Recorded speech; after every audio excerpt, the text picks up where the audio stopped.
Oi, Maurício, vou contar a história da minha seguidora Raíssa. A Raíssa contou que um dia ela estava no mercado com a mãe dela e ela estava comprando umas plantas. Aí ela foi para a parte dos cactos e a mãe dela ficou olhando plantas de outra parte.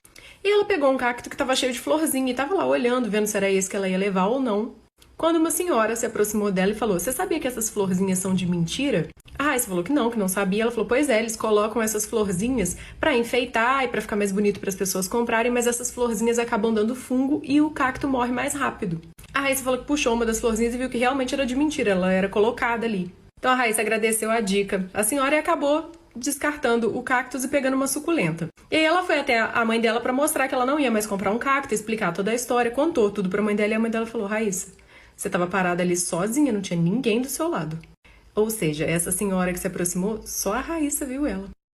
Meus avós moram numa fazenda afastada da cidade, onde tem pouquíssimos vizinhos, e a casa que eles moram pertencia a amigos deles, que faleceram e a casa na fazenda ficou com eles. Um dia eu tava brincando com os meus primos no terreno, já tava bem de noite, mas a gente resolveu brincar de esconde-esconde. Eu achei todo mundo e só faltava o meu primo, mas a gente não tava conseguindo achar ele. Gritávamos o nome dele e nada. Foi quando eu fui sozinha procurar. Quando eu cheguei próximo a uma árvore, eu escutei um barulho. Tinha uma criança amarrada naquela árvore. E do lado dessa criança tinha uma mulher bem alta, com cabelo preto e sem rosto. Eu saí correndo dali. Foi quando os meus outros primos encontraram aquele que estava desaparecido. Ele estava deitado na grama, assustado, dizendo que tinha visto uma mulher. E ele contando como ela era igual a mulher que eu tinha acabado de ver. A gente foi pra casa com muito medo. Mas depois disso só piorou. Porque acabamos vendo algumas fotos dos meus avós junto com aqueles amigos deles. Tinha uma mulher na foto que era igual ao que a gente tinha visto.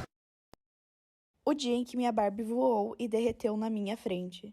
No meu aniversário de 6 anos, eu acordei meio mal. E eu lembro o que mais me incomodava era uma dor forte nas costas.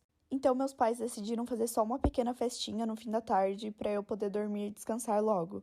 No meio da madrugada eu acordei. E eu tava sentindo muita dor nos pés, no pescoço e nos braços. Mas assim, era uma dor absurda.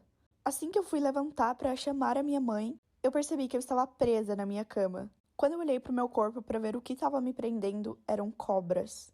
Eu voltei a cabeça no travesseiro, achando que aquilo era só um pesadelo, e olhei pra frente. E foi aí que eu vi a minha Barbie, que ficava na minha prateleira, simplesmente vindo na minha direção. E quanto mais ela chegava perto, mais dava pra ver que ela estava derretendo, sem haver fogo nenhum. Eu levei um susto tão grande que até hoje eu acredito que nessa hora eu desmaiei. E esse foi apenas um dos episódios bizarros que aconteceram comigo. Esse é o motivo pelo qual você deve sempre ter um pé atrás. Fiz essa maquiagem inspirada no meu matcha maravilhoso e vou deixar o meu cupom para vocês usarem. Voltando para a história. Desde pequena eu era muito apaixonada em um garoto, mas eu não tinha o mínimo de esperança de que ele fosse ficar comigo. Quando eu fiquei um pouco mais velha, eu fui embora por algum tempo. E depois de anos eu voltei e ele me mandou uma mensagem dizendo que eu tava muito diferente, que eu tava muito bonita e essas coisas. E como eu sempre tive uma queda por ele, é óbvio que eu respondi à altura. Então logo a gente ficou e a gente começou a ficar sempre. Depois de muito tempo, muita enrolação, a gente finalmente começou a namorar. Eu tava mega feliz porque eu sempre tive uma queda gigantesca por ele. Além de que ele era um fofo comigo, ele era literalmente o namorado perfeito. Mas depois de um tempo, umas amigas vieram conversar comigo dizendo que ele tava dando em cima de outras. E que elas tinham até provas. Já posta a parte 2. Parte 2 do motivo pelo qual você deve sempre ter um pé atrás. Lembrando que eu tô fazendo essa maquiagem inspirada no matcha. E é lógico que eu uso da Push. Enfim, quando elas vieram falar isso pra mim, eu não acreditei. Eu preferi 1000 vezes acreditar nele, porque eu tava cega, apaixonada. Mas aí eu comecei a reparar um pouco mais nos detalhes. Toda vez que eu ia na casa dele ou me encontrava com ele sempre citava uma menina que era da sala dele, mas que ele ajudava muito, porque, segundo ele, ela tinha vários problemas de depressão e tal. E eu nunca quis parecer tóxica, afinal ele teria um bom motivo pra ajudar ela, então eu nunca liguei. A gente estava completando mais um tempo de namoro e do nada ele terminou comigo, sem explicação, sem motivo. Só que uns dias depois eu decidi ir pra casa dele pra tirar satisfação, porque eu tava muito mal. Então, chegando lá, eu vi ele com essa tal menina que ele ajudava. Ele tinha terminado comigo pra ficar com ela. Ou seja, não confiem. Aproveitem o meu cupom pra vocês se apaixonarem pelo matcha. Minha prima tá grávida e escolheu a minha mãe pra guardar segredo em relação ao sexo do bebê até o dia do chá revelação. A minha mãe conversando comigo hoje mais cedo, falando sobre esse assunto, e eu queria muito saber se era menino ou menina, eu sou muito curiosa. E a minha mãe, não vou contar, eu vou só te dar uma dica. Passou um tempão sem me responder, eu pensei, a minha mãe tá me dando um golpe, né, só pra disfarçar, mudar de assunto. Não, gente, ela respondeu no grupo, da família inteira. Você vai ter uma bonequinha pra enfeitar. Aí ela me ligou desesperada, Cacau, eu já apaguei a mensagem do grupo, você viu, né? Eu falei, mãe, você colocou apagar pra mim ou apagar pra todos? Ela falou, apagar pra mim, né? Porque fui eu que postei. Eu falei, mãe, desse jeito todo mundo do grupo vê, só você que não. Ela falou, e agora, o que eu faço? Eu falei, calma, eu vou arrumar uma solução, mas olha a única solução que eu arrumei, eu acho que eu piorei mais ainda. As coisas, parte 2. Eu ouvi ligar pra minha tia, que mora perto dessa minha prima, e falar pra ela ir na casa dela e apagar essa mensagem antes que ela veja. Só que na hora que eu fui contar pra ela, eu acabei contando que é uma menina, porque eu tinha que contar qual mensagem ela tinha que apagar. Aí ela ficou super feliz. Nossa, que legal, eu já vou comprar um monte de roupinha pra ela. Eu falei, calma, tia, não conta pra ninguém. E como ela é administradora do grupo, eu falei, tira todo mundo do grupo antes que todo mundo veja, mas eu não sei se isso resolve. Eu acho que a família inteira já sabe. O bom é que ela chegou na casa da minha prima e os dois não tinham visto a mensagem ainda, porque eles estavam assistindo o filme. Então, pelo menos, os dois ainda não sabem. Mas o resto da família sabe.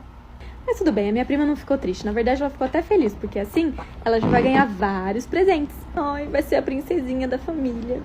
Essa é a história sobre as primeiras palavras. Então, tinha uma mãe que odiava a sua filha. Em uma noite, enquanto a filha dela tava dormindo, entrou no quarto da menininha, que tinha mais ou menos uns 4 anos, com uma faca. Começou a, acertar a menina várias e várias vezes. Ninguém nunca descobriu e ela só, continuou vivendo com isso. Alguns anos depois, a mãe teve outra criança, outra menina.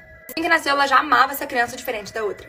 Um ano depois, a mãe e a filha estavam vendo TV. A filha pareceu que tava, indo falar as primeiras palavras dela. A mãe tava super animada, esperando o que a criança ia falar. Mas quando as palavras saíram da boca da filha, as primeiras palavras, ficou aterrorizada.